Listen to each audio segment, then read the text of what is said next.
In this video, I'll discuss about the germination, the process by which the embryo in the seed becomes active in the presence of water, air, and suitable temperature and grows into a young plant is called germination. Most plants grow from seeds. Marigold, mango, apple, etc. begin their life from a single seed. When a seed is sown, it sprouts and produces a seedling which then grows into a mature plant. This plant again produces flowers, fruits, and seeds.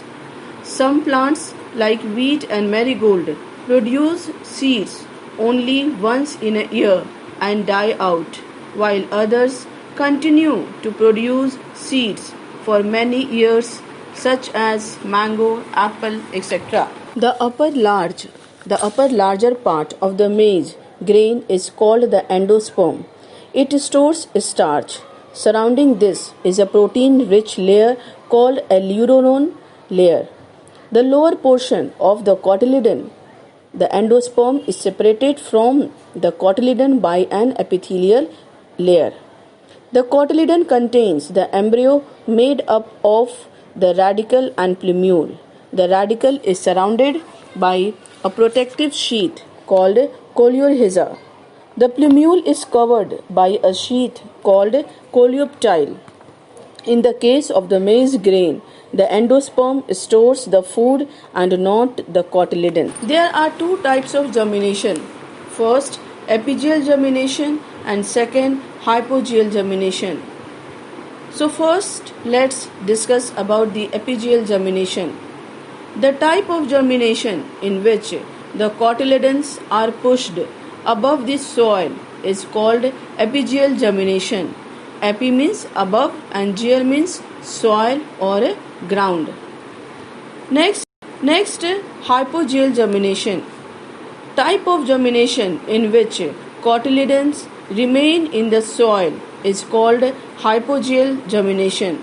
Hypo means below, geal means ground.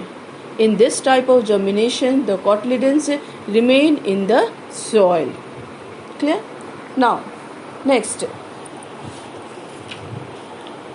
Difference between epigeal and hypogeal germination. Epigeal germination. In the epigeal germination, cotyledons are pushed above the ground, whereas in hypogeal germination, cotyledons remain in the ground. Second, in epigeal germination, hypocotyle elongates faster than epicotyle, hence cotyledons get pulled above, whereas in hypogeal germination, epicotyle elongates faster than hypocotyle, hence cotyledons remain below. Third, examples of epigeal germinations are bean, tamarind, papaya, cucumber, etc. Whereas examples of hypogeal germination, maize, rice, groundnut, etc. Now, next, conditions necessary for germination. Water, air, and favorable temperature are the three necessary conditions for germination of a seed. We can demonstrate the necessity of these conditions by the following experiment. So, activity 1. Clear? To study the conditions necessary for germination. For this, take 3 matured dried bean seeds and tie them on a glass slide at 3 different positions. This strip is placed in a beaker containing water in such a way that the lower seed is completely submerged in water.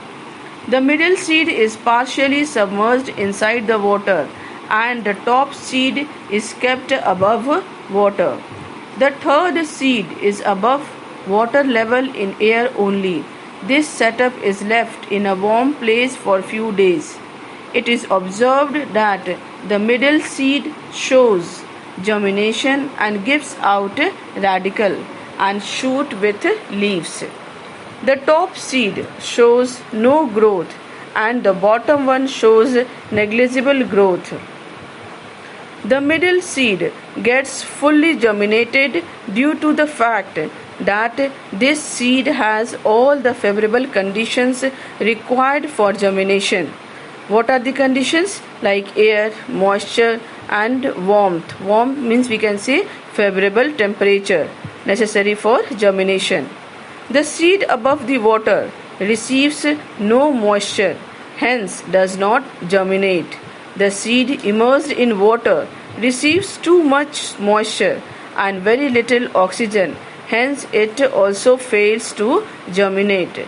So what we observe from this activity, that all living things require water to carry out their life processes. Let's discuss the another activity to know the conditions necessary for the seed germination. So for this, take 4 jars and mark them as A, B, C and D.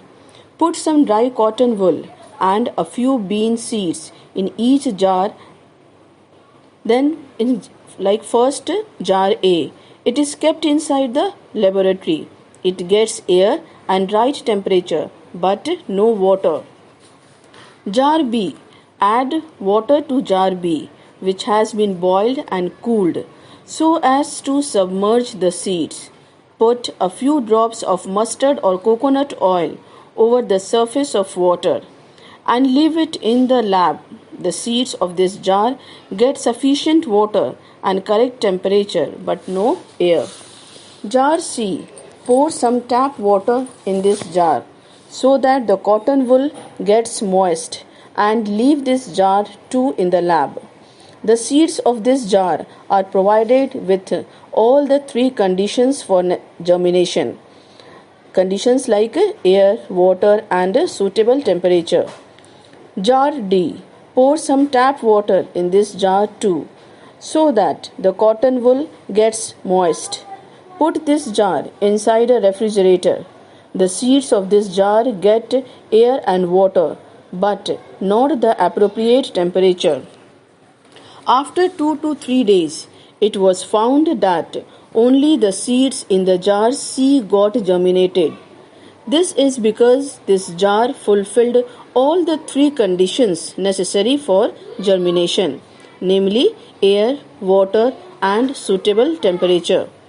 The seeds did not germinate in jars A, B and D because of the following reasons. Jar A had air and suitable temperature but no water. Jar B had water and right temperature but no air. Jar D had air and water but favorable temperature. From the above activities that all living things require water to carry out their life processes. Most chemical reactions occur in water. Seeds, like any other living thing, also need water during germination. Seeds also need air, similar to most of the other living things, for respiration.